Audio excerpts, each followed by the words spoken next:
Hey everyone, welcome to Crossroad Conversations with the Lewis brothers, where we aim to share real stories about running a successful family business while working through adversity and pouring back into our community that keeps our doors open every single day. We're your hosts, Shelby, Matt, and Taylor, and we'll be bringing you real, relevant local business advice, maybe some automotive insights that are sure to change the way you look at running a business or buying a car, and maybe even throw in a plug for you to do business with us here locally. I remember Dad talking about when they were back on the square. He was super young back then. Talked about inventory shortages. Think if you could hold 6 or 7 cars and you had a good weekend, then you didn't have many cars at all to sell, right? So how does it look like you're in business if you sold 2 or 3 or 4, right? And he said, you know, when things got tough, like back then, I'm sure things got super tough, right? It was just, you didn't have as many facets to pour in, you know, to say, hey, this isn't going well, but these are going well, right? To help that sustainability. He said, I don't care if we have to work on lawnmowers or sell lawnmowers. And there was a time when they were servicing lawnmowers at the original dealership because they had people that knew how to work on engines, right? And they had relationship with customers in the community. And they said, hey, we'll fix and repair your lawnmowers because they knew people had lawnmowers and there was a need to keep those running. And so that's a sustainability of there's a need, we have the ability, and let's solve that problem. I think, and we see that, it really makes you think about that during a storm, you know, like we're talking about the snow. And because some things, snow shuts completely down. Like, for example, outdoor construction. Yeah. And as strong-willed and minded as we are, we've been there before where you try to do something and you end up making more damage. You know, when the ground's covered in snow, you get out there and start trying to dig dirt, you're just going to make a mess. Yeah, so let's break that down. Like, we just had Snowmageddon. It was not near the 99 feet of snow that they predicted, right? And some days I wish I could have the forgiveness of a weatherman, right? They're bringing attention to it. I don't blame them for a second, right? They got a captive audience. I think people say that they're connected to grocery stores somehow, that they get a kickback of milk and bread. But so snowstorms coming, you know that you're not going to have all the people driving in to buy your cars or naturally driving in to service your vehicle. But in our business, we have a monthly goal, our forecast. We break that down per day, per person. And oftentimes in business, I'm going to give you a little behind the scenes. It's different per each department, but generally it's not until you get to about 90% of a month where you start generating positive revenue. The cost of people, the cost of rent, and the cost of all your technology, it's until you get to that 90%. Like you have to put up 90% revenue to start generating positive income. So each day that's taken away, it makes it difficult to be able to continue to have all your people, but you already have those people. You've already guaranteed some pay in those things. So what does a snow day look like, and what do you do with that? Well, I'm sitting there calculating in my mind right now, you're 90%, and I do agree with that. So when you think about that from a month, if you just think about 4 weeks in a month, well, then we get into the last week of the month, that's 75%. We're not even still there. And then all of a sudden a snowstorm works to shut you down. Yeah. And you're not even in the positive yet. So you have to think about it. Like when we do that forecast, we break down selling days. So generally you're going to get 26-ish selling days. And then working days. That's our parts and service. We're not counting a Saturday. We have a crew on Saturday, but it's not a heavy generating. So generally you're going to have 20 to 22 working days. So you take that forecast, huge number, because like our service teams have anywhere from 75 to 100 employees. Huge costs there. And huge, like, over the top of, like, we have a responsibility to help them to be able to provide for the family. Without work and without customers, that's hard to do. So if you take 22 in the month of January, working days, and then you have a snow day on a Friday, and the problem is the built-up anticipation, like, people couldn't get anything done last week anyways, right? So then you say, okay, Friday, everyone's super concerned, wanting to leave, not focused, and then a Saturday, and then a Monday, and then a Tuesday. And you can't control any of that, like if school's canceled or if people are without power. So now you've just gone to 19 days or 18 so that your divider gets smaller and smaller. Oh, yeah. I think one of the things that we've adapted to, and since we're talking about the snow and it's fresh on everybody's mind, if you rewind the tape a few years ago, we just said, go back to work, go back to work, go back to work. Yeah. And one of the things we did this year is we actually acknowledged what was on everybody's mind. Yeah. Which that's not us naturally. We're like, I don't care what you hit me with today. I'm going to be good, and I'm going to devote the energy needed towards that when it happens. You have to realize that's you, right? It There's is. 270 other people that, yeah, cool, but I'm worried. When's this canceled? So one of the things we did starting talking Thursday and then Friday is in all of our meetings, we just hit it on the head. We said, we realize this is coming. We realize that everybody's in a little bit of like, what do I do? When is it coming? And we tried to instill as much as possible confidence in them of if the storm moved in earlier Friday, we would make adjustments to get everybody home safe. Yeah. But it's our job to try to help you also make a paycheck. I need you to have confidence and faith in us as a management team that if we see that something changes and it's earlier, we'll make the call and we'll shut down in time for you to get home safe with your family. It's super tricky because it's a dual-edged sword. Mm-hmm. So if you don't address it like you just talked about, they say you're selfish and you're making us stay here.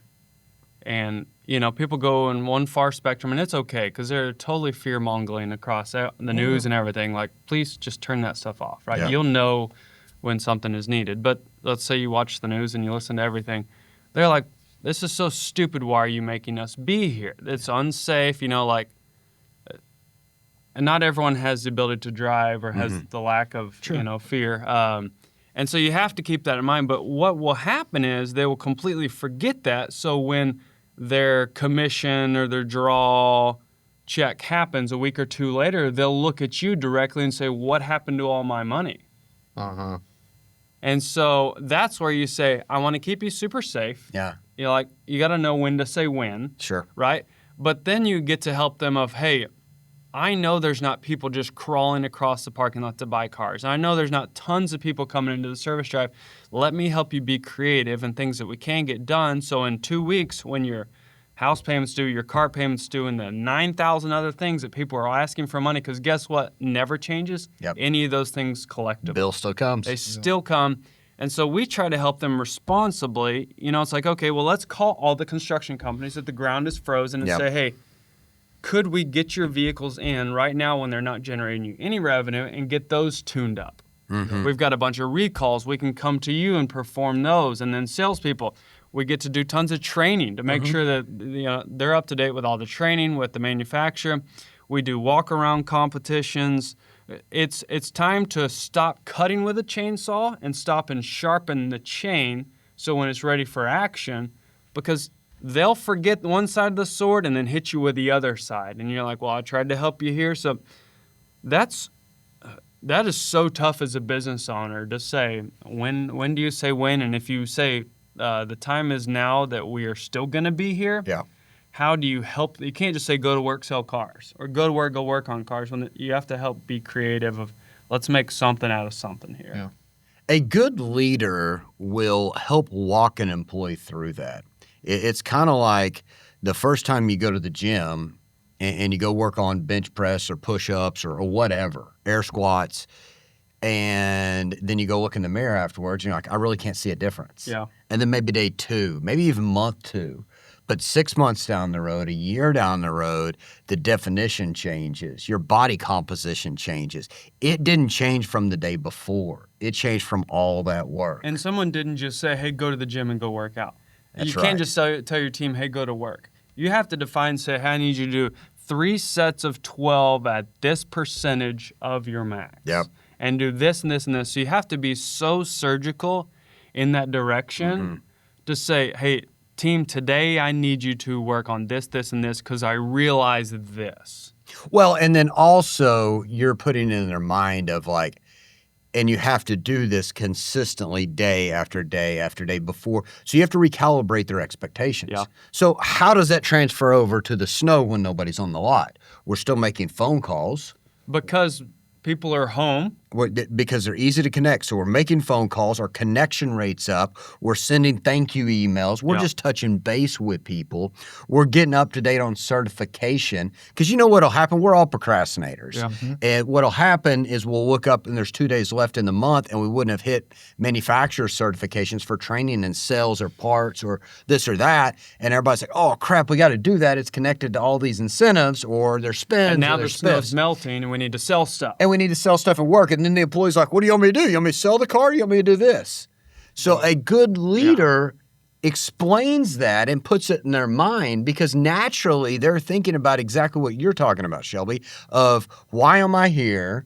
It's not safe. Nobody's buying a car. Nobody's bringing their car into work. There is always something productive to be done so it doesn't steal from your opportunity in the future. Yeah, and that's the same thing as your gym analogy.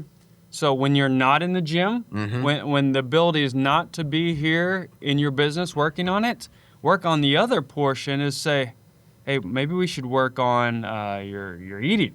Yes. Right? Yes. And so maybe you're not working on selling because the people aren't there, but let's work on your connection and let's work on your training. So when it is time and the sun is shining and everyone is out, then your chain is sharpened, you're laser focused, all your to-dos are caught up with. And then here's the philosophy that we always say, because we're generally the minority in being open. And it's like, man, you guys are so irresponsible. It's like, no, we take responsibility for as much as we can. Yes. Because we have this responsibility. We're not going to lay people off because of a recession, because of a COVID. We're going to help them try to provide because that's a commitment we gave to them and hopefully they gave to us. But it's like if we can have those, like yesterday, there was over 1,600 completed tasks and phone calls by the team. So then when Wednesday or Thursday, when it thaws out, everyone else is just going to be showing up to work, and they'll be 1,600 per day behind. We've already been in the gym and done 50 reps a day. Yeah. Yeah, so think about that. They're not showing up like, okay, let's get warmed up, let's get some phone calls. And We're already in the second half. We're already moving, right? And then that's our responsibility, not to say, hey, we're the best, to say, Matt, I hired you, and I told you I would fully commit to make sure you could provide for your family, you could pay your bills, and you could be able to do what you need to do with little Johnny and your entire family. And I'm going to do my best, come hell or high water, to take care of that, right? So... But I think you got to show, too, and a couple of the things we did, call it Saturday and Monday, is people listen to you when you say that in a meeting, but then they want proof that you got their back. So on Saturday, we didn't open till 10. Yeah. Okay. We closed at 4. Yeah. Yep. Okay. So we had enough time for the sun to come out. Well, the sun wasn't out Saturday, but them to safely to make it. Yep. And then before the sun went down. Yep. Monday, even though a bunch of it had been cleared, we said, let's give a couple hours. We know you're juggling around where your kids are going to go for the day and this and that. So that couple hours shows proof of you're not just saying, hey, it stays rigid as it is. We're making some adjustments. So to wrap this into Snowmageddon or whatever they call it, versus our 80 years in business, is being solution-based in what's going on. If you enjoyed this episode, be sure and give it a like, share it with your friends and family, and visit our website to send us questions about what you would like to know about the automotive industry or family business in general. Who do you want to hear from? Send them our way, and we'll do our best to answer any questions that you have. Thank you again, and we'll see you in future shows.